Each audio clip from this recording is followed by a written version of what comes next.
Hey everybody, welcome to the usual Tuesday show that we're skipping next Tuesdays. This is Q&A AMA. Sorry my countdown is wrong. It says a half-hour show, but we'll stay an hour if you have enough questions. I'm Debbie from dcx, and I'm here to give you live mentoring and coaching on any topic you think I know something about, and we will be joined by Dr. Nick today. Just want to do the usual introductions before we drag him into this mess. Just a reminder that if you'd like to have your question answered, it's free. Imagine that. Better than San Francisco karaoke. You can ask it in the chat. Just know it'll come up with your name on it. So we're all going to know you're pooping on your job. So you might want to send it in anonymously. And we've got a link on dcx.to. And very quickly, of course, as always, I want to thank all of my Patreons. I haven't updated this list in a while. Some have come and some have gone. But thanks to everybody who has supported me, past, present, and future. Really appreciated. And even all the people at the free level. I'm just happy you're part of the community, and it doesn't have to be about the money. So thank you and hello, Ana Lucia. So let's bring in our super pal, Mr. Dr. Nick, cousin Dr. Nick. Dr. Nick, hey, Dr. Nick, Hi, what can you everybody. tell us about yourself? Nothing that you don't already know. You know me, I'm the voice of user centricity in our world. One of the last bastions of real user centric UX, like my companion here, Debbie Levitt, fighting the good fight. That's kind of where we're at, really. When I say fighting the good fight, let me clarify that. Just fighting to be able to do good work that builds good products. That's right. Yep, fighting for the good things for the good reasons. So hello to anybody watching live on LinkedIn and YouTube. And as always, we're here to take your questions. We don't have any questions ahead of time. So if you have a question, you will be first. Otherwise, it's just going to be me and Dr. Nick having a therapy session, I think. Dr. Nick, are you offering coaching yet? Yeah, you know what? I'm going to say yes. It's something I've been considering. There's a lot of different ways to get knowledge into the world, right? One of them is coaching. Another is conferences. Another is books and all the things that you and I do various levels of. I need to write at least one book, but I don't have the time. It's an absolute nightmare. I've got, if you saw my days and what goes on, there's just, where am I going to meant to get the headspace, let alone the time? So I need to do something that gets the knowledge into the world in a faster way that's easier for me. And I think coaching is probably, or mentoring, training, whatever you call that package, starting off with personal one-to-one coaching where you book an hour with me or half an hour, once a week, once a month, whatever is comfortable with you. And I can book, a couple of hours out each night of my time to cover that, or I'll find a way of doing it, or dedicating a few hours on a Sunday to doing that. So that's, I don't have a webpage up. I need to do all of that, but basically, that's where we're at. I think that's the fastest, easiest way for me to connect with people who want to learn, because I think that's the real trick here, because there's so many people out there. But if you really want to learn and you really want to learn the good stuff, then I'm more than happy to share it with you, if you know what I mean. It's too difficult to share the good stuff. If people are making a priority, ready to invest it in their future, then I'm very happy to facilitate that. So that's kind of where it's at. Then there's going to be a maximum number of places because there's only so many hours I have spare in the week. But if I could have, 10 people or something, that would be great. But I don't know how realistic that is to support. 10 people in a week. Yeah, that sounds great. So yeah. Offline, Deb, I'll ask you, because I want to ask you about how you put yours together, just the mechanics of it. What tools have you got using that, or is that just like some custom HTML job, or No, not at all. I'm using youcanbook.me, #not sponsored, and I love their system. And then I just integrate it with Stripe for the payments, and because I'm already paying for Google Workspace, I integrate it with Google Meet because I'm not using Zoom. Yay, Linda's here. here. Linda says, Debbie, is there a book that can help people make the transition due to layoffs, burnout, etc., from tech to Oops. another domain? Now, Linda, of course, is Where's the bandit gone? Dr. Nick, you froze. Oh, you're back. I'm Okay. back. I'm back. There was a blip. Yeah, Linda, of That, course. It's not a Debbie book without it being partially a Linda adventure. Linda was an editor on and proofreader and many different types of editor on Customers Know You Suck, and Linda was back for my new book that's coming out in 20 days, and it is called Life After Tech. And whether you're done with you or you're thinking about what else to do to add to your tech job, for me, in that it is part career coaching and part introspection. And it's not about how to do business or how to do your work. It's about how to make a better, happier you, if I can say that. Or Linda, you read it, you can say what it's about. The Kindle is available for pre-order. Yeah, oh my God, isn't the cover amazing, everybody? That's Malika again. Malika, who did the Larry's cover and Customers Know You Suck. Malika's just amazing. Malika Fraser, everybody, please hire her. I pay her and you should too. Yeah, she did an unbelievable job. Just looks amazing. I asked her, I described what I wanted, and this is that and better. So, yeah, I can only take credit for the general idea. But anyway, the Kindle pre-order is open. You can go to your favorite Amazon and you can pre-order it. And I am now finishing editing the audiobook. So yes, there will be an audiobook. But guess what, everybody? Debbie finally wrote a short book. This book is much shorter than my other books. It is a 5-hour audiobook. And the book kind of looks like this. This is the old cover. You just saw the new cover. So this was an earlier version of the cover. So it's a little book and it's an easier read versus, and I still love my Customers Know You Suck, but I did a different size. So much faster read. And there's 18 exercises in the book designed to help you get refocused on what you're going to do next. So it is a book of Debbie style action with meaningful, actionable, helpful. We're still waiting for questions, by the way. This wasn't supposed to be the Debbie Plugs book. We're doing that in 20 days on September 30. There will be an absolute Debbie Plugs book party. Feel free to join that stream. That'll be Monday, September 30 at a little later than this. Check the calendar. Check the events calendar. cxcc.to/events. And there will be a new YouTube channel and a new podcast and a new website that we are fighting with today, me and my husband. So lots of newness coming, everybody, because I want to support both people. I want to support the people who are in the work, as Dr. Nick also does. So make sure you contact him for some coaching. And I want to support the people who are leaving the work, left the work, want something different for side work. So I'm kind of shifting into more CX and UX and career and beyond coaching. But I'm still not a doctor of psychology, so go to Dr. Nick with that. Yes, and future merchandise for those of you feeling life after tech. Emojis up. Who's feeling life after tech? I'm still hoping to get a tech job, but I can never quite tell when tech is done with me. Nick's lucky. Nick, you have a job. Tech's not done with you yet. tech's coming for me in that regard. You know, I can feel it. Like the threat is there. The threat is omnipresent, and I've never felt like this before in that regard.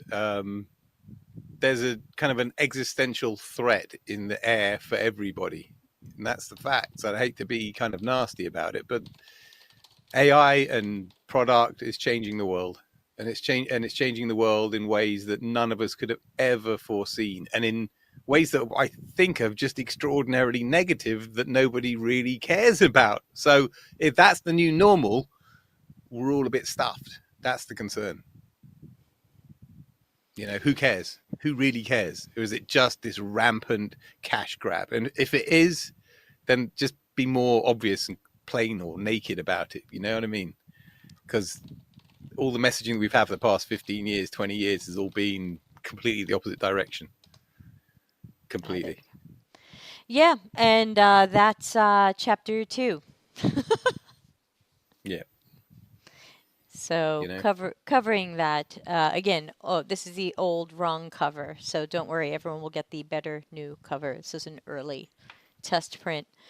Yeah, and It's that's kind of even. Sorry, go ahead. it's like at some point in the past couple of years, or maybe it's the pandemic. I can't work out when it happened. There's been this paradigm shift in the opposite direction, or it's just a magnification of what was already there, like a polarization. So bad things got badder. So I guess what I'm saying is I think the productivity hit plus AI plus generational differences. I don't know, but people are accepting of qualities that never would have been accepted before. So good enough is absolutely the new standard. No one, like we were talking about offline, there's no accountability. We've talked about this repeatedly on this show. There's never been any accountability. And it doesn't look like there's going to be any accountability. So if we're making really average crap that's good enough and no one's accountable, this is the way forward. Now we're just going to automate it and make it more efficient, which means all of us are just kind of cogs in a very massive machine that will be replaced by AI cogs. That's the very bleak view of things. I feel you. Ana Lucia says, I felt we entered the matrix a few years ago, and with AI going rampant, it will feel like that more and more. Brett, who loves to show up places and disagree with me, says, AI is like the internet. Seems we all got jobs from the internet. Doom and gloom, fear mongering. It's all just change. I don't think that's meaningful, actionable, or helpful. Whether or not Brett is right, what do we do about it? That's the question. Is it just change? Maybe. Is it doom and gloom? Maybe. But what do we No, no, do no. about it? Let's drill into what Brett is saying. I mean, you'll get a job, but what kind of a job is that? I mean, if you want to be, I mean, it's moronification. It really is. It's or enshittification or whatever you want to call it. It's dumbification. It's yeah, you can have a job. What? Just feeding the machine, training it to be a good machine. I've seen Honestly, some that's not UX the kind of people job I move want. into, hey, Ader. Always happy to see Ader, by the way. Yes, I've seen a few people on LinkedIn post that they couldn't get a UX job and they happen to have a background in some development or programming skills. And so they've moved into training AI. And my thought is, yeah, that probably can extend your tech career, but is that what you want? Or even if it's not what you want, because as my book will point out, it doesn't have to be something that's your passion, but it'll make you money, but for how long? Because I feel like these are temporary jobs. You'll train the AI until someone's decided it's trained enough or can train itself. So to me, it's a temporary pause until someone else decides they don't need you anymore. Hey Solomon, good to see you. Says Yeah, I'll it'll tell be you a something. bullshit job. Yeah, that's the day that I'd literally check out of tech altogether. I just say goodbye and I open a shop or become a gardener or do something just radically different. Because if you think that my job is going to be, or the day that I want to spend, the quality of my life is going to be as some form of human battery hen, where we're all plugged in like the Matrix, we're all plugged in like human batteries into this gigantic bot to train it because it's thick and we're intelligent. That's an effed up view of the world, and I want no part of that dystopian future. Let the morons do that. Goodbye. I'm finished. Done.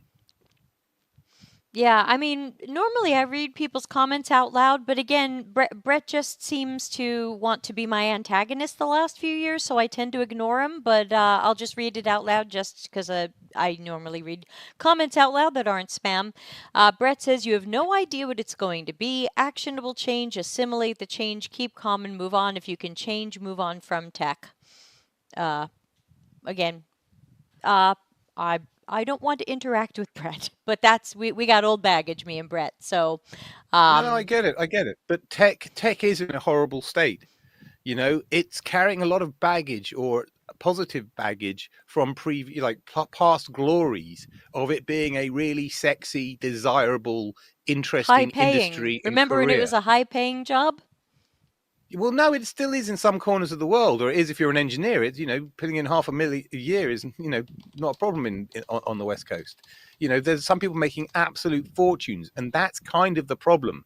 There's fewer and fewer people making more and more money, doing more and more evil things, and that's what tech has become. It started out 20 years ago when I was at the forefront of the kind of the dot-com boom as a wide-eyed, naive, let's make the world a better place. And then commercialization hit, and we're 20 years later or 15 years later, and that commercialization has turned something that was potentially extraordinarily beautiful into the ugliest, most dangerous, horrible thing. So don't think that tech and IT is this glorious, beautiful, sexy thing that it once was. It's now a really ugly monster, really ugly with multiple heads, and it's there to just consume money. It's there to make money, and it's if you get in the way of it, you will lose out. And I can't. I've only ever worked in tech my entire career, and I've never known it like this. So uncaring, so money motivated, and producing such crap. This, that's the problem.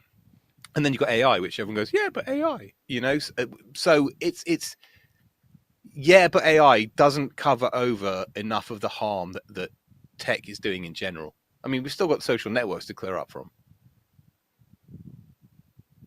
Still causing incredible harm. And no one cares until it's your child. Yeah, that's It's a one thing that fucking I've nightmare. wondered. I mean, I'm not a parent, you're a parent, and I always wonder about um, what jobs will Dr. Nick's kids have in 10 years? See, that's a superb question because I was my two, not my children, but my niece and nephew, both like genius level. And they're both at university, both studying very different things. One is in I think third year of her medical degree to become a doctor or a surgeon, and the other is a high end economist, super numbers guy, and they're both remarkable individuals. But if you look at the career paths that they're going to have over the next 10, 15 years, the medical doctor, I think, is absolutely safe, right? Because we're human beings. We've got these biological operating systems and stuff, right? They need doctors, right? AI is only going to help them or make their lives better. So that job is secure in medicine, healthcare. However, the economist, you got to ask the question, what happens to a junior economist or a junior quant analyst into a world of AI today? I don't know. I genuinely don't know. And so therefore, what is the point of studying something like that at university? Which begs the natural question. Yeah, Also, you've I've been got running saying that to alongside that people the as fact, well, that this is eventually going to ripple out where there will be fewer people pursuing education or certain types of education because what would be the point? What's the point now in getting a master's or PhD in UX when we're seeing fewer jobs? Let's see. but you need the Ana quality Lucia control. says That's you take the humanization out of the industry, and I mean every aspect of the industry, dev, design, HR, marketing, and that's the consequence. yeah, truth. But here's the thing with qualifications and certifications, right? I know I've got lots of them, so I I understand the value of standardization of knowledge, if you know what I mean. I also understand lots of people in the world today don't want to do any kind of certifications or haven't done one. But moving forwards, how can you be sure that somebody knows what they know, right? I'm And not sure therefore might most be better at. certifications can even judge that because some of the certifications are take our $1,000 course and answer a multiple choice test about it. That doesn't Yeah, mean you're any good at no, anything. yeah, no, I don't mean that. Sorry, I mean the university stuff, the accredited stuff, the stuff that's got like an external board, the stuff that is, you know what I mean, that isn't just some person issuing a Microsoft PowerPoint certification. You know what I mean? That kind of shit garbage. Um, we will need that. Look, all I can say is within my domain of psychology, I know that any psychology undergraduate has got a broad understanding of what I know. and vice versa. We can talk about common things because we've got common principles, we've got common knowledge bases, and that works true in engineering or design or any other field. This self-representation of experience isn't doing it. Portfolios have become broken. They were meant to be some form of evidence. All of that has been gamified and templated and broken. So how do you assure a potential employer that you know what you know and that you're potentially better than an AI or will operate AI in a safe and secure manner? That's the real question going ahead, or at least in the near to medium term. That's the way I see things. Because if you put a novice in front of AI, whether it's really not hallucinating or not, AI will always need guidance. It's not a one-hit deal. And that guidance needs to come from somebody with experience or knows what they're doing. And therefore, how can you be sure of that? That's the question. Yep. Solomon says, of course, there will be fewer people enrolling in programs where any role you'd obtain due to it is either already made redundant by AI or will be. Ana Lucia says, Portugal's already suffering from the consequence of having no teachers. That's what happens when people spend years saying being a teacher is bad, too many teachers, and those who can't do, teach. I'll tell you something, though. Your mental health, or our mental health, all of our mental health, is directly related to this stuff. There's a direct link. If you're going to spend the time and effort to learn things, they need to help you grow and achieve the things that you want to in this life. There's too many people find it easier, less effort to reinvent knowledge, but it has massive mental health consequences. Right? This is kind of the unspoken truth. So having an easy life where you can achieve anything you want and be anything you want sounds amazing, but it's all very superficial and you're kind of kidding yourself a lot. This is the problem, right? A little bit of effort pays reward, and that reward is the dopamine, the earned dopamine, not the easy dopamine. And that's what drives good behavior in the right direction because your motivation systems are going in the right direction instead of taking the easy option, which makes you make the wrong decision or a dopamine influenced decision, if you know what I mean. That's a fundamental problem here. The whole world's going to learn this the hard way, but I can't wait for that penny to drop. So I'm trying to nudge it along. Yep. And Milky Drop says, my friend, a data engineer, was recently tasked with training a chatbot for his company. It's being trained with poor quality data, and to make matters worse, they already laid off all of customer support. And Ader says, something interesting that's happening here in Brazil is that companies have been using AI bots to go through CVs and are now sad that candidates have been using AI to navigate the crappy hiring processes. So there's a bit of attrition there. Solomon says, today's opportunity seems to be around leveraging AI to enable or facilitate product ideas. Yeah, they're trying to make all of this. Sorry, we covered up Dr. Nick. Hold on, I've got a different window for when there are too many comments. Hold on. Ta-da. Sorry, didn't mean to cover you up there. Yeah, it does seem that way. I've been watching, I'm not a big Figma fan, as people know, but I have been watching a lot of what's coming out of Miro, as that's a tool that I use more often in a company I'm a little bit more involved in, hashtag not sponsored. And it really looks like Miro is trying to go in the direction of eating everybody for breakfast. They bought a wireframing slash prototyping tool. They introduced Miro introduced some AI a couple of months ago that they claimed was going to write a lot of product managers' documents for them.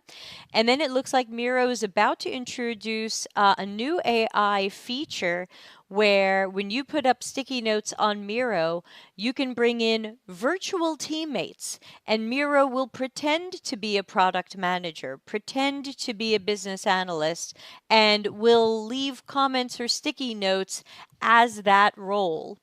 And so it looks like, how good or bad is it? I haven't tried it yet. I only saw their announcement that they're coming out with this. And again, it's easy to say, well, AI is not going to take my job because AI doesn't do it well. But then my question would be, does anyone care? Does anyone care if your job is done well? Because if they don't, then sure, just have Miro play designer and product manager and everything. Yeah, Ader says Mira will be using itself. And so these are some of the questions that I have. We don't know Yeah. the future, but we can certainly get the feeling of where it might be going.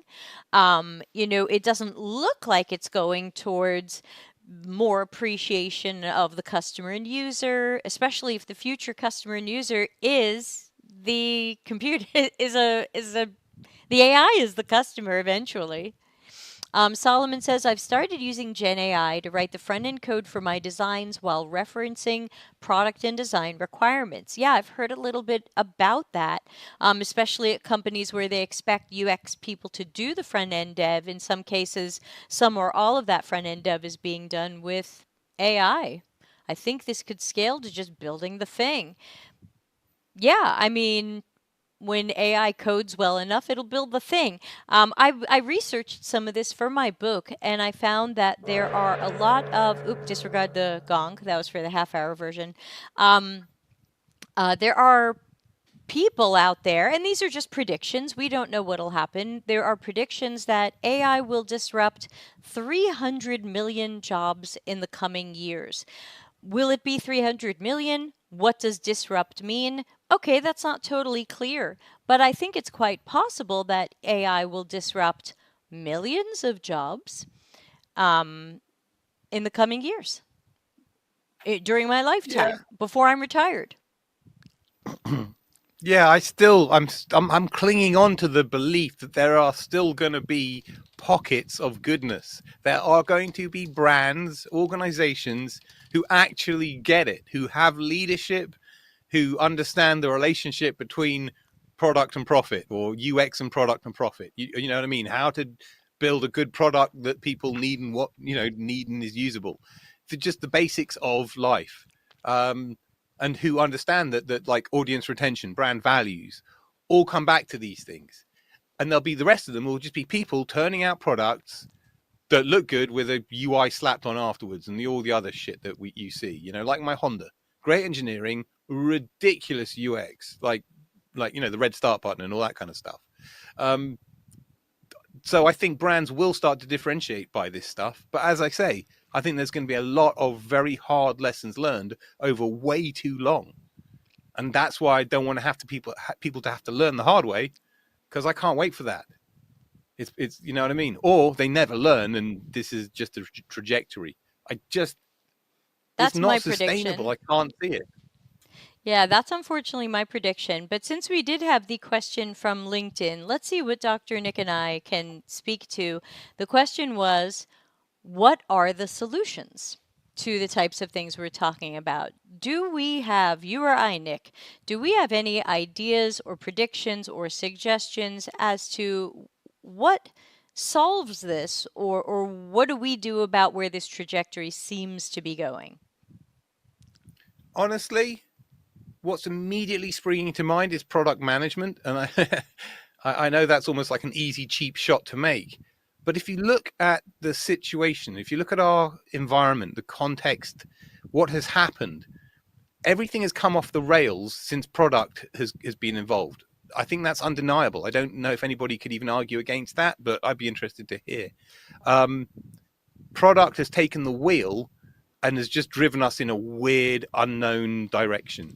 And I think irrespective of the stuff that AI is doing, product has got an awful lot to say about the orchestration and management of product development. It's just random these days. It's just crazy. There's no underlying ethos other than all hail Teresa and Randy, which shouldn't be good enough, but it is apparently. So I think that's the big problem is we have to get back to how to build great products, which UX inherently did. But product doesn't know and is learning on the fly in front of everybody, and worse, in front of practices who know how to do this. So they're being really defensive and really secretive and really crappy about it. That's the big fix, in my humble opinion.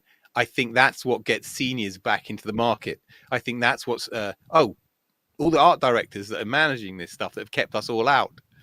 they're a big problem too. Once those guys open the gates and actually get some leads in who know what they're talking about, all that trickle down knowledge starts to happen again.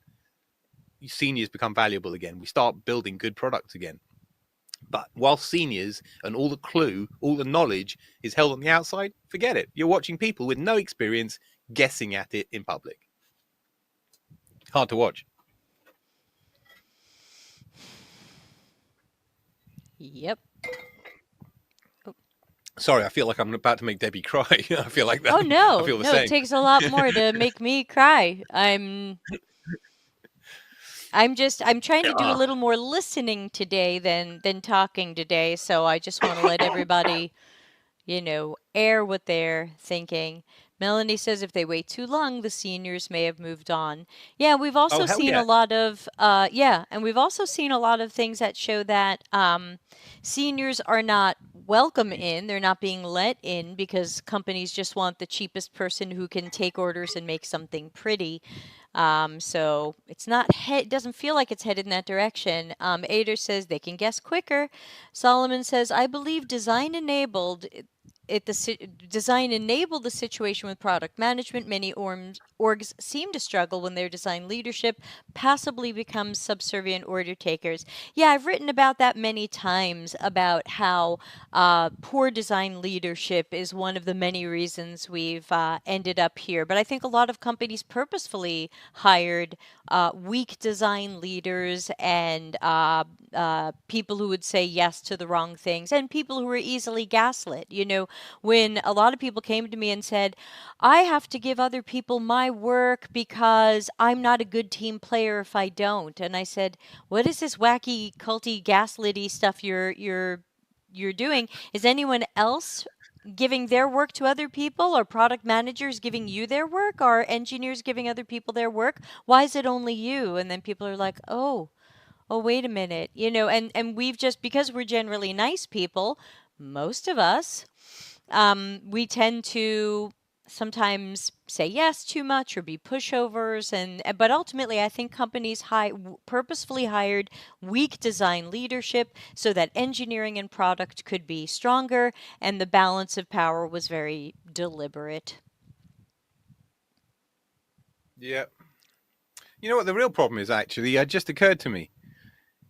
Across the enterprise, generally speaking, and I'm really generalizing here, but I think it holds true.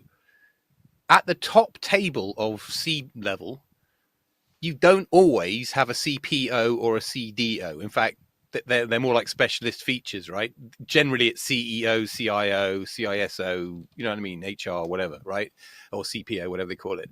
But those are kind of the five, CFO, those are the kind of the 5, 6 kind of core tribes, or whatever you call them. But product and design don't get a seat up there. So generally speaking, they're one table down. And that's a major problem. And I think we're seeing it now. I think there's a scrabble between product and design. Who knows? But we're not, the entire side of product with a capital P, I don't think is represented. And when I say product with a capital P, I'm including research, design, and everything else within it, is not represented at the top table in a strong enough way. And I think we're really feeling that now.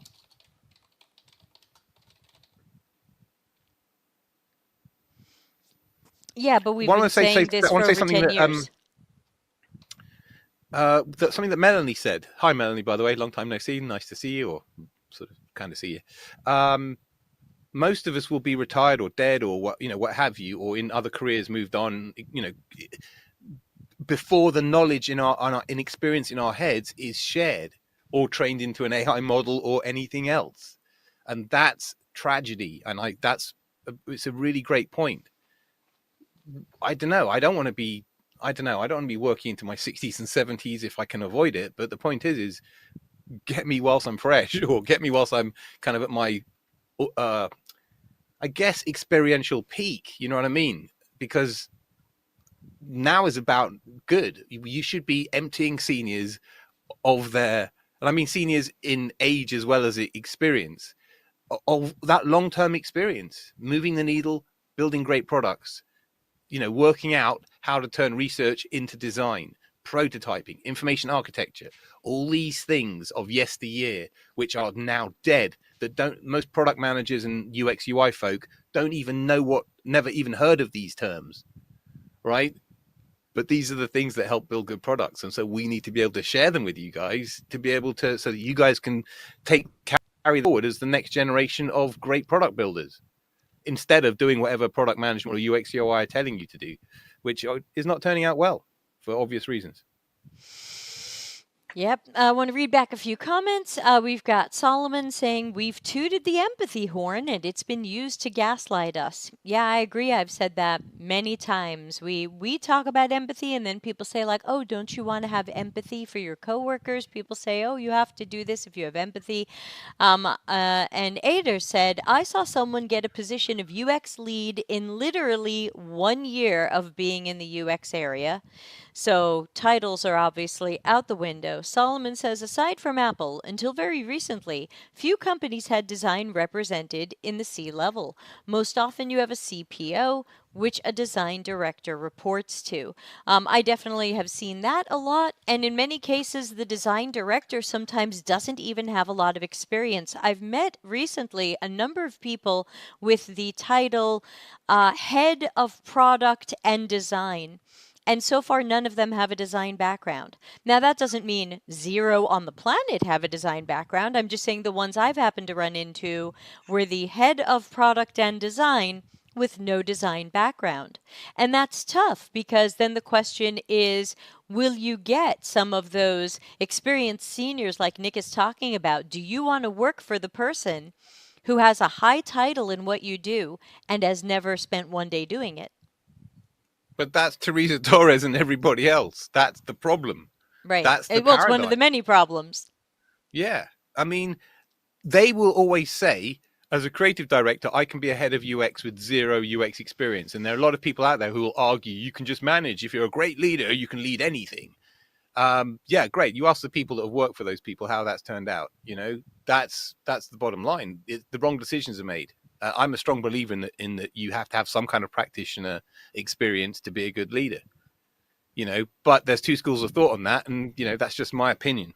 I want to just wheel back on the empathy thing you just mentioned, because this is, again, this was a kind of a lightning strike that happened last night. You're right. People were talking about empathy for a number of years and using empathy as a research method and all kinds of weird, stupid shit. If we're really talking about empathy, right, and as a neurodiverse person, I'm highly empathic. My ADHD makes me a hypersensitive individual. If you're really talking empathy here, then you need to have, like, where's the empathy for the users of your product, right? Whilst you're feature factoring and just turning out more and more new and leaving loads and loads of very average or shit features behind you that don't work together, blah, blah, blah, you know, just a crappy product, which is just snowballing new. Where's your empathy for the user who's got to use that crap? There's no empathy. Where's the empathy for the person who needs to use your product in an urgency and who can't because you have never evaluated it? There's no empathy there. So please stop using the word empathy because they don't mean it. Because if you were truly empathic, you'd be behaving like me. You wouldn't be able to see people in pain or harm without wanting to fix it. Because that's what empathy is. That's what empathy makes you do. That's why I'm such a schmuck and can't stop helping people. Because I feel their pain. That's why. Sorry, I'm shouting. Yes. No, I've covered this in other books that I've written where I've said if we're claiming we have empathy for users, tell me more about that. You know, you can't have empathy for people that you haven't taken the time to understand.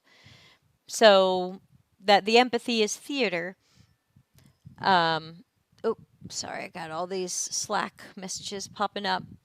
God, I hate Slack notifications, but that's another rant. Sorry. Oh, yeah, right. Hey, Naz. Naz is here. Good to see two of the most talented minds I've come across in one show together. Thank you, Naz. I think we were both on Naz's podcast. Yeah, hi, Naz. Good to see you again, man. Yeah. It's becoming a bit of a therapy session, it is. But do you know what? It isn't all doom and gloom. And I don't want people to like watching to get all doom and gloom, because if it is all doom and gloom, we might as well just all go home now, really, right?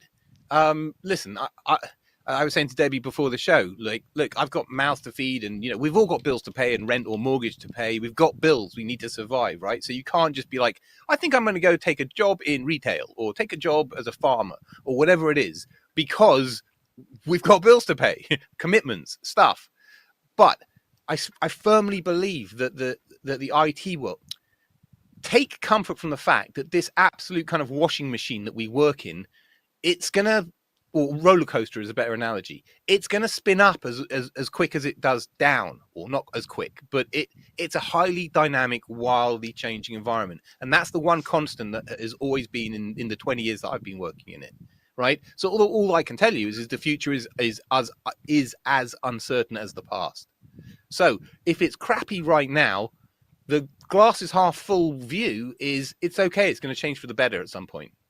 And that's what I'm holding on to, because maybe that is being overly optimistic and wearing rose tinted glasses, but I can't see any other option at this point other than to kind of just chew on antidepressants and white knuckle it until I die or retire. Sod that. That's not quality of life or mental health state that I'm ready for. I'm still ready to fight. I've got enough fight in me to want to build good product, to want to get the job satisfaction from doing that. And when that runs out, then I'll go take a job as a farmer or deliver milk or whatever people do. Oh, remember milk deliveries? Yeah, sorry, I'm being really old-fashioned again. Sorry. It's all right. You and I are just about the same age, so there you go. Um, so yeah, I mean, ultimately, we've known for a long time. I mean, business is business. Business is there to make money. Business isn't there to have cuddly feelings and empathy and delight. Ultimately, they want to make money. And in my opinion, if we can help the business make money ethically and manage to delight the users and find a way to balance these two, it's a win for everybody. I think where for a lot of us it gets ugly when the companies or teams we're working for or with expect us to make the business money at the expense of the user, and sometimes at the expense of ethics or humanity. And that's where it becomes a harder conversation, because I certainly believe that it's okay to just do your job and check out a little bit. A lot of us tend to care too much. I think it's okay to care a little less and just do your job and get paid and try to make change where you can, and otherwise just do your best. But I think part of the problem comes from, no, I mean, Brett says don't fight, which is so strange considering the private messages he used to send me. Brett, your memory is so short. I think that the bottom line is this show is about fighting. And wherever you're going to find me and Dr. Nick, we're going to be fighting for something. Whether it's here on this channel, fighting for, I wish there were more quality in what companies we're delivering. Yes, we want companies to make money. Yes, we want them to grow. This isn't against that. It's supposed to go with that. It's supposed to be companies are supposed to make money and grow because they're doing good things for users. It's so strange that we have to fight for businesses to succeed because their customers also succeed. And when I'm pursuing my new content around the idea of leaving tech work, I, I'll be helping people fight things about the feelings and experiences they're having. So there's always going to be part of me that is a fighter or a catalyst, and it definitely doesn't make sense to show up to any of my shows and tell me basically shut up, cope, comply. That's not who I am, and probably not who a lot of my audience is. So as usual, Obey. yeah, Brett says don't fight. It's not worth fighting your employer. But it's so strange because there are times where some of us have made a difference.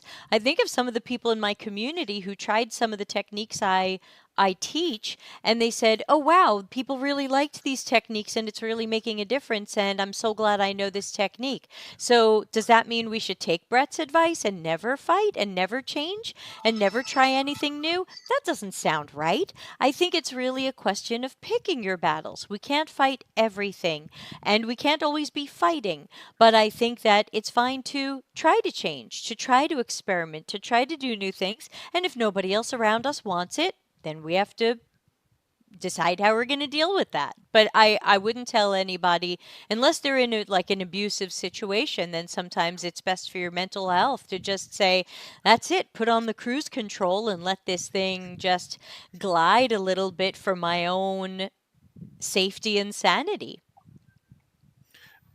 Okay, Nick. let me tie all these things together because I wanna kind of not put Brett in his place. That's too strong, Brett. But Oh, I I'm want, I want okay with that. a firm. I think a firm rebuttal is probably fair. Okay, Thank you. so Please do. you ask anybody of, when I say generation, I mean UX generation, of which Debbie and I are very clearly By the the way, same. quickly, Brett is older than you and I and has worked in UX longer.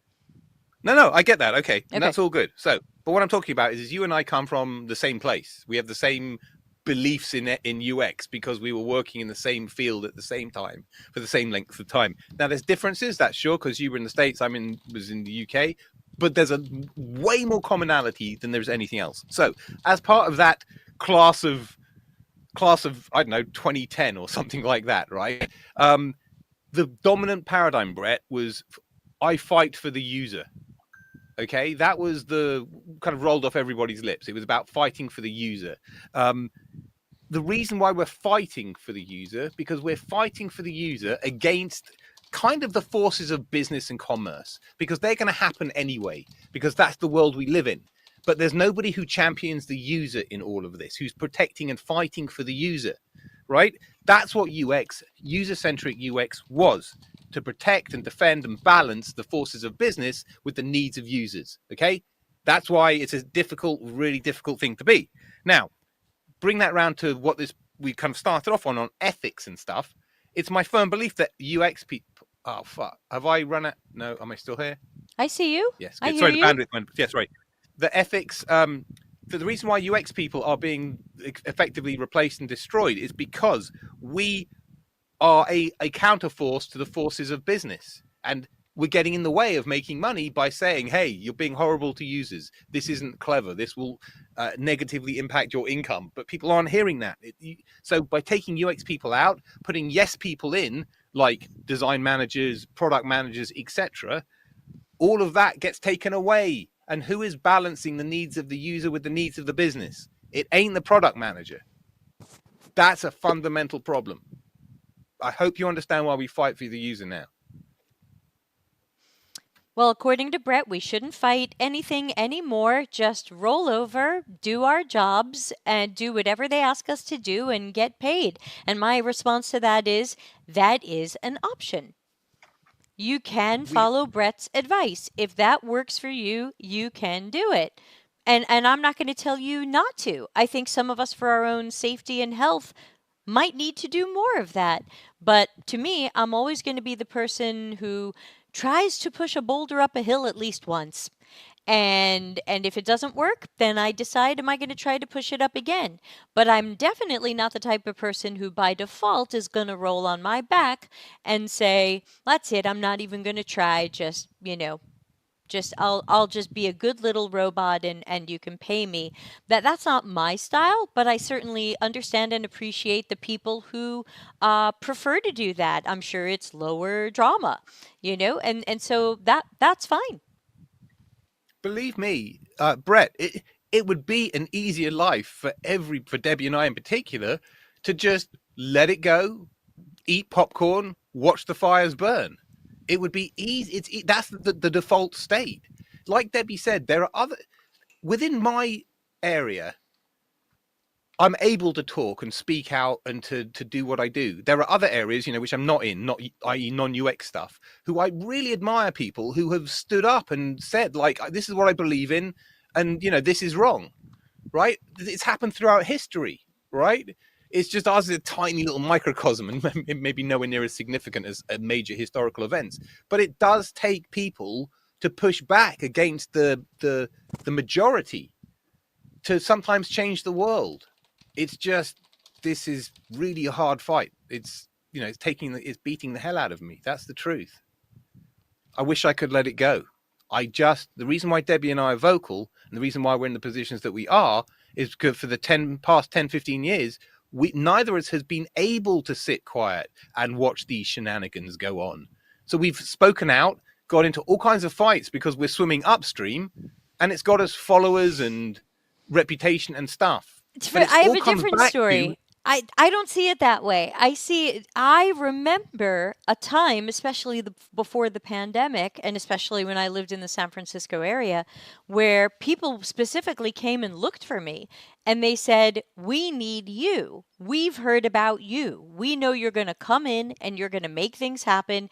You're going to solve the problems. You're going to do it faster and more efficiently than people at at a lower level, or whatever word you want to use." So to me, A, this is my natural personality, and B, I used to be the person who people was specifically looking for to come in and not just do a design, throw it over a wall and run away, but people used to say to me, "We're hiring you because we know you can fix something that's broken here." And so, we're hiring you because, yeah, you can research or you can design, but you're going to make even a little bit of change that we think we need here. And so that matches my personality, my core personal qualities, and that's the persona that I carry into my writing and my books and my streams. And so it's not so much that I think it gets me followers; it's that I don't know how to be anybody else. And yeah, so that's what I mean. who I am is to try to make change, and if I can't make change, I can give up and I can walk away, but I'm going to try first, especially if I think there is a slightly open door for that change. If the door is closed and locked and bolted, then okay, sometimes it doesn't matter, and you be a good little worker bee and you do your stuff, and you move on. I've had those jobs too. But there's no one right way. You can be the change agent or the leader. You can be the part-time change agent or leader. You can be the good worker bee. Like, I'm not saying there's one right way to do this. I'm only saying that, at least for my personality, I'd like to try at least once to see if I can experiment with something, do something a little bit better, produce even better results for the business by being a little user centric, and try to naturally show the value of that. And if they get it, great. And if they don't get it, great. At my last job, I was able to make a lot of great change in how they approached UX and user centered design. And I didn't do a single PowerPoint presentation on what's UX or what's the value of UX. I just naturally did good work, and people started changing their behaviors because they wanted more of what I was doing. So, again, I understand what Brett is saying, and I'm happy Brett gave up. Though I think when Brett truly gives up, he won't keep following me around LinkedIn to poke at me, because he hasn't given up on that yet. And I think that's a hobby Brett probably could give up on, following me around LinkedIn and poking at me. But I think that it's okay to give up. And there are times where I give up too. I want everybody to have that permission. But I don't feel the way Brett is pretending to feel, where he's acting like, who cares? We can't change anything. Just cope, just shut up, just play along. And my thought is, that's usually not plan A for me. That's only after that's only if I really have no success in creating change. So, Brett, I would love to stop being your hobby. Do you know what? Back in the day, headhunting was much more of a thing, right? Before, it was a time a little bit before now, when people weren't box shifted as much as they are, right? When good UXers were rock stars and were individuals, and people would come for Debbie and say, "Hey, can we tempt you over to our place? Because I hear you've done great work, solved amazing problems, produced an amazing experience or product or service," or whatever that was. It might have just been, "We love the way you onboarded for that supermarket. It's legendary and next level. Come and do that same kind of thinking on my products." That's the way it was. And now, for some reason, people don't come for you in the same way. They're not interested in you for the same things that you could do, because the definition of UX has changed, and therefore the perceived value has changed. It's just gone to drawing stuff, right? No one talks about the actual UX anymore, or this product has great UX or what have you. They just don't talk about that. Big problem. Big problem.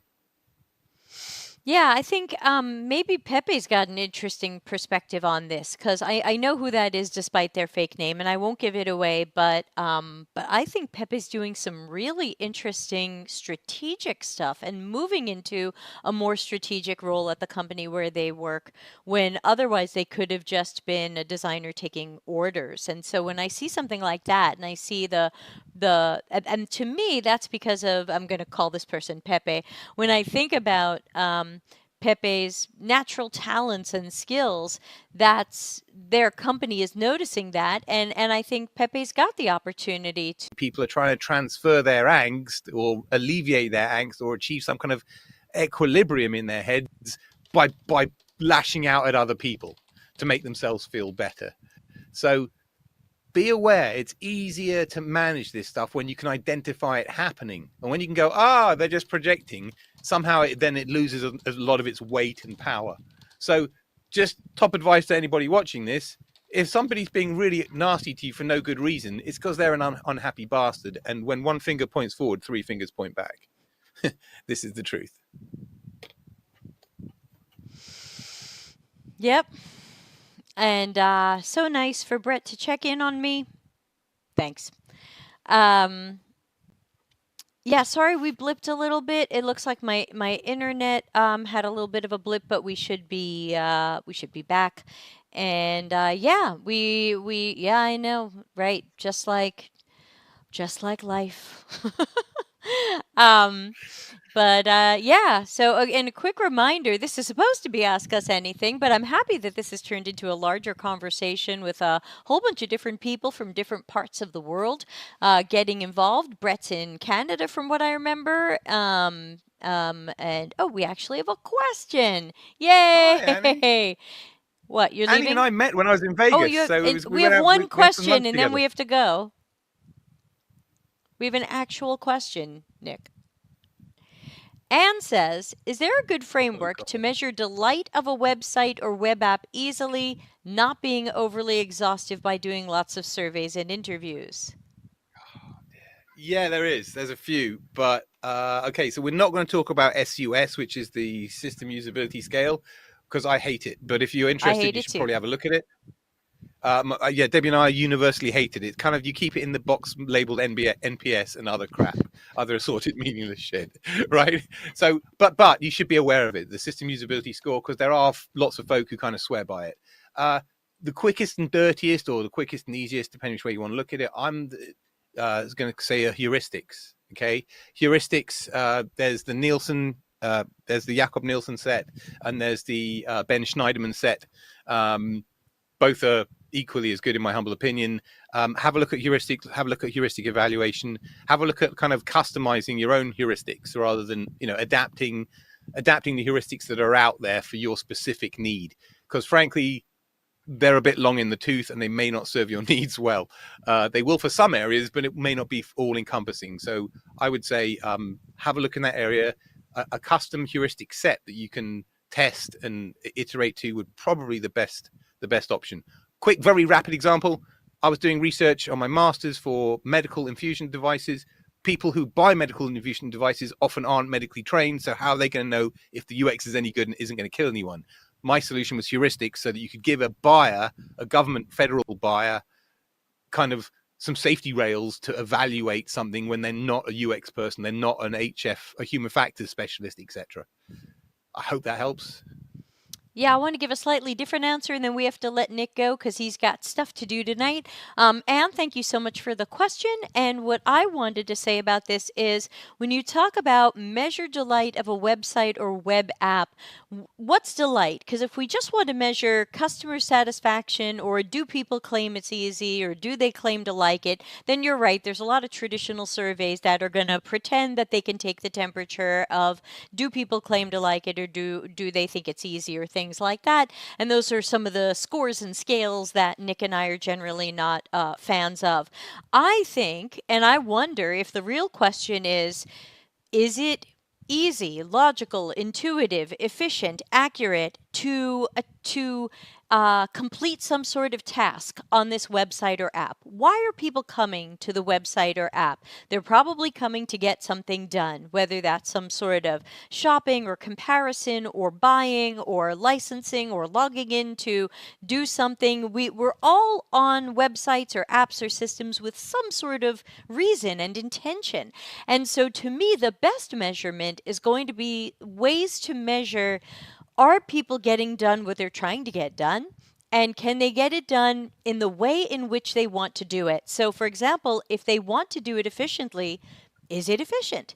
If they need to do it accurately because of the nature of their job, can they do it accurately? Or do they run into errors? Are they making mistakes? Does the system make it easy to make a mistake? If they make a mistake or they see an error, do they know how to fix it? So I think we have to take a more holistic look at it. And certainly Nick's idea of heuristics is a great piece of that puzzle. But I would probably want to try to take a look at some qual and some quant to try to figure out how are people doing in this system? Where does this work well for their style of getting things done? Where are we not really speaking their language? And where's there room for improvement? And again, some of that you can try to measure with numbers, and some of that you're just going to have to watch people do it and go, oh, detective hat is on, and this thing is not that great. Because as I like to say, delight isn't the goal, delight is the side effect. If you make a system right for what people are trying to do and who they are, they'll probably be delighted. If it sucks for who they are and what they're trying to do, they probably won't be delighted. Nick, something to add? Yeah, yeah. No, all of that, absolutely. But if you meet their needs in a efficient or rapid or in a quick way, or not quick, that's the wrong word, in a delightful way, you know what I'm saying? That then, so for example, if I need to locate my daughter quickly, I can open 360 and it not put a modal dial up and just let me do the thing that I want to quickly. Then I'm delighted. I'm happy. It's doing the job that I'm employing it to do, if you know what I mean, right? It's only when it gets in the way that's the problem. So yeah, 100% support everything that Deb said. But I would kind of dig into what the delight part, because is that engagement? Is it golden journey fulfillment? Is it that sort of thing? And it might well be, but you can there's probably a better answer with a clearer definition of delight. Yeah, Or, and you know what I mean? Anne What are you wrote trying in to and achieve by said, delight? I asked those clarifying questions myself because I wasn't clear what their goal is, waiting for a response, but in the meantime wanted to ask here. Yeah, so it sounds like you have someone else asking you to measure this.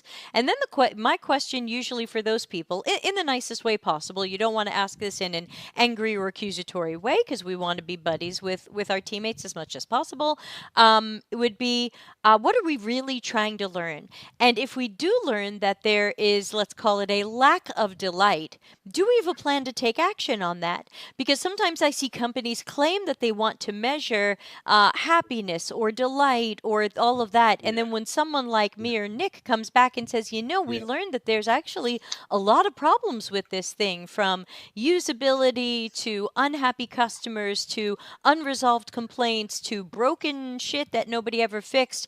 So now what are we going to do about it?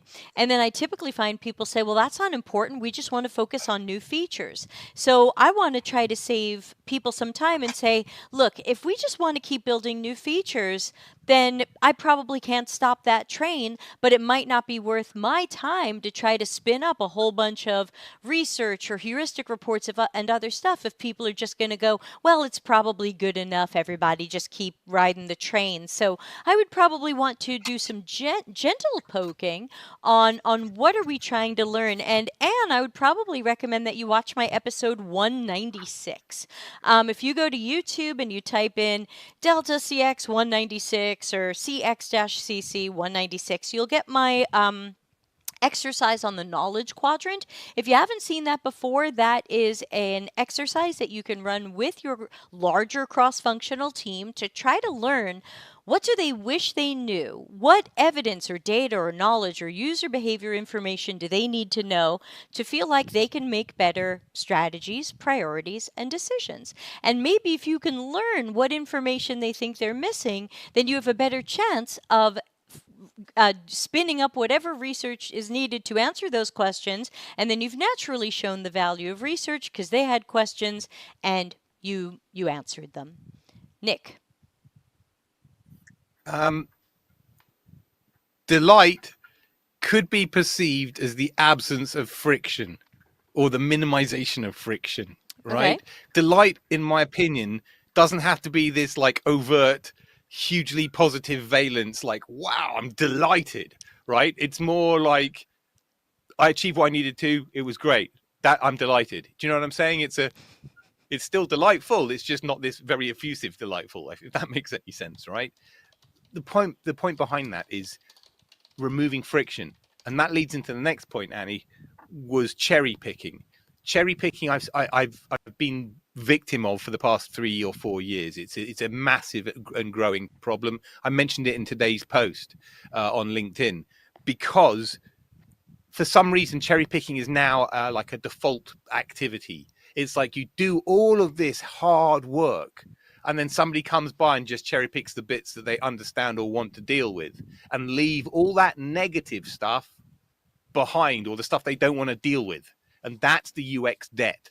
And that's what most products are carrying, a gigantic UX debt, and wondering why they have shocking products or shocking sales or whatever that is.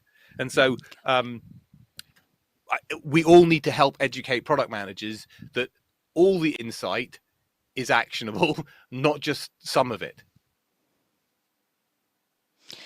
Yeah, that's another good point as well. I've seen sometimes people pursue this data and then it's manipulated or twisted or chopped into shelves and like, hey, we're just going to look at the piece we wanted to hear about. And Anne says, that's my position as well, Nick, making it easy to complete a task. I have some suspicion that want to do, oh, someone put up the Nick emoji. There it goes. I have some suspicion that one, yeah, science. Does it still say science? Oh, yes, science. Yeah, I have it'll always say suspicion science. that want to do more things like fancy UI animations, transitions, which is the topping. Yeah, and when you think about what Yeah. makes a user satisfied or delighted or loyal, I mean, let's go from UX words to business words. We might say delighted or this is usable, but let's go to business words. What makes a customer adopt, sign on with the company? Be satisfied enough to stay, retention and loyalty. So what about that? Let's speak the business's language for a moment. What's going to make customers more likely to come, be happy and stay and or buy again or whatever makes sense for wherever you work, Anne. And I think that the idea of more UI animations or cooler visual transitions is probably not going to greatly affect the business bottom line. It's probably not going to make people choose your company over another. And it's not going to be a band aid on really broken shit. Like if it's really hard to get something done in your system, but you have a cool UI animation, it's still really hard to get something done in your system. So be careful that someone might be dreaming up these cool pretty things that still don't solve underlying problems. So I think, and whatever you do to try to pursue this, make sure you're peeling away the onion and looking under the carpet and trying to say, look, more UI animations might be interesting. More UI animations might run against accessibility and get us sued. So, it really depends on what those animations are, because go follow Piccia Neri on LinkedIn, Piccia, last name Neri, Neri. She's super cool chick. She's got some interesting disabilities where pretty much any animation makes her nearly physically ill and she has to immediately leave the page. And so, and this is a thing for some people with balance or inner ear or other problems or visual problems. These animations that people are so excited about and think are cool, there's a percentage of the population that literally, truly can't deal with it. And the question is, do we want to give the middle finger to a customer like Picha, when it just to show that we have a cool animation. Pepe says, I miss B2C and room for animations. Engineers would curse me for it in B2B. Yeah, I've seen your B2B stuff, and please do not add cutesy animations, Pepe. Solomon says, obfuscating design's critical contributions under abstract, vague terms is like delight, also contributes to a business stakeholder's perception of design as a function. Yeah, those guys, they're the delighters, whatever that means. Yeah, I want us to be the risk identifiers and mitigators. I want us to be the critical and strategic thinkers. I don't want us to just be the make it pretty club. Let me say Nick. something there, right? If anybody thinks that creating whatever this means, what a truly delightful experience, nobody on this planet has the ability, or sorry, very few people, because they do exist. Very few people have the ability to create that next level, awesome UX, delightful experience first time. Not many people, 99% of the world, don't have those chops. What you can do is iterate. So most of the delightful experiences that you consider delightful aren't one-hit deals. That's been crafted like hell, iterated like hell. They've learned from failures. They've gone round and round in a circle. Not round, they've built it up over time and versions. And that's how you ultimately create a delightful experience, whatever your definition of delight is. But we don't iterate on feature like we used to. We just iterate on new features, not let's perfect the ones we've already got to create a beautiful, delightful experience. And another thing that I want to add there, which is something I've written into some of my articles, so some of you have seen me yap about this already, and that is one of our worst assumptions is that whatever concept or idea or design we come out with must be close.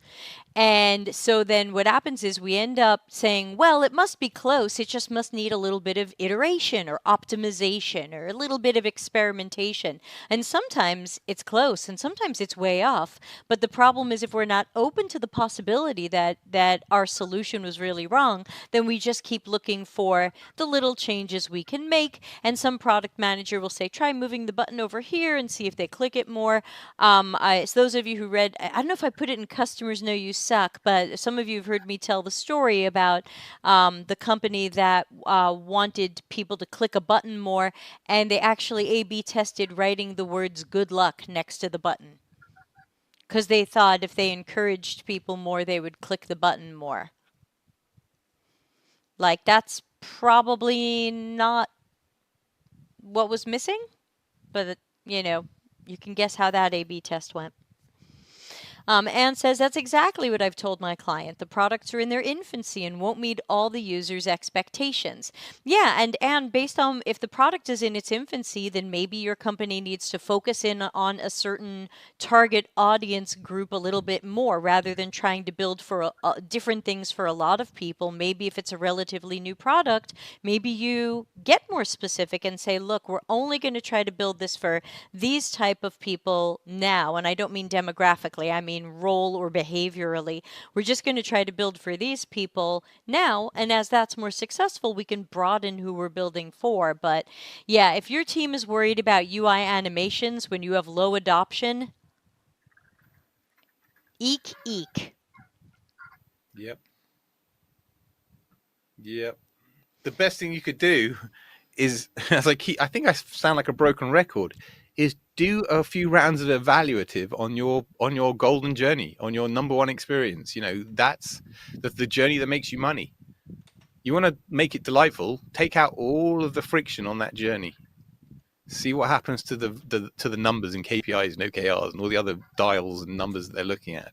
It only goes up. That's the easiest and simplest way to fix anything, is just test it.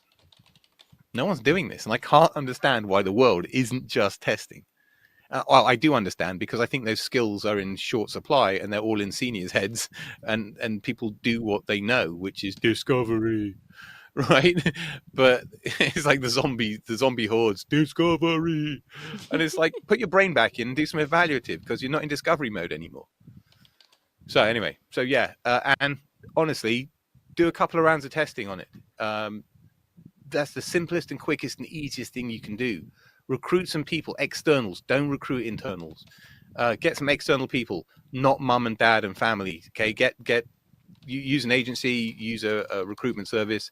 Yes, they're full of biased people. Screen out the whatever and watch people or get some customers. Watch people using the experience that you're trying to optimize. Stay quiet. Don't lead the witness. Get them to do behavioral things. It's not an interview. You're asking them to achieve stuff. You're watching them on screen. Watch them. If you haven't biased it, you're going to see them in as natural a state as you reason doing your thing, and you will learn everything. And you'll be a hero ultimately, because you'll make your world a better place at your company, and they'll love you for it. Well, I should let Nick go because he's got more work to prepare for tonight. So, Nick, thank you for the conversation and for staying a little bit late for these adventures. And thanks for making it in just at the end with an interesting question. And thanks to everybody else who joined. Melanie says, good to see you, Dr. Nick. Thanks for being here. Yeah, Dr. Nick is usually here on the second Tuesday of every month. Yes, Nick. I've really enjoyed today. We didn't have loads of questions. The couple of questions were great, but I've really enjoyed this free-flowing kind of audience participation chat. Yeah. Maybe this is a format moving forwards. Maybe we do the Q&A format every other week or something, and we have a more of a round table discussion kind of thing. I don't know. Just suggesting. I think it's fine either way. I think it's great that we got Anne's question and we were able to give her some ideas, and I think it's great that we had the open discussion and some comments from the chat. So I think we could just say Tuesday with Debbie and or Dr. Nick is for whatever's on people's minds, whether that's a free-flowing topic or an in-the-work question. I say no rules here. The reason why I'm going is I have an hour to get some dinner, and then I've got 2 more research sessions this evening because I need to book in order to get West Coast of Americans and other non-GMT time zones in. Right. So those will be my 4th and 5th sessions of the day, amongst meetings and some other BS that's flying around. Thanks for fitting us in. It's all good. Let me just tell you guys something though. The more user research sessions you do, the more powerful you become. There is a correlation between hours in the lab or hours in front of users and your power as a UXer or even product person, frankly. So there you go. Right. I got to run. Lots of love to everyone. Thanks for having me. Thanks, Debbie. Yes, you too. I'm just writing a couple of things in the chat for people. Nick, you can go ahead and I'll just say some goodbyes to people, and I'll take you off the screen since you'll probably freeze. Thanks, Nick. See you guys next month or sooner. Thanks. Yep. Cheers. Bye. Bye. All right, so Dr. Nick's going to go take care of his stuff, but thank you again to everybody who joined. And just a quick plug that I'm going to be doing a lightning lesson on Maven around my new book on September 30th. You can find it at lat.link/lightning. It's totally free, and it's going to come on Monday, September 30th, right after our live stream celebrating my new book. So we'll have a live stream book launch, and then I'll be over at Maven teaching a few things from the book. So I hope people will check out both of those. And I'm leaning over funny because my dog wants her head scratched. So I'm doing this, but I've got Olivia the dog. Okay, everybody, please remember the new book, Life After Tech, is available for Kindle pre-order right now, and it'll be live on September 30th in all of the usual formats. I am going away next week, so if you need my attention, send me a message through the usual channels, and I'll see it when I can. Otherwise, I'll be back here the week of September 23rd. So everybody, be well. Thanks for joining, and see you soon. Bye.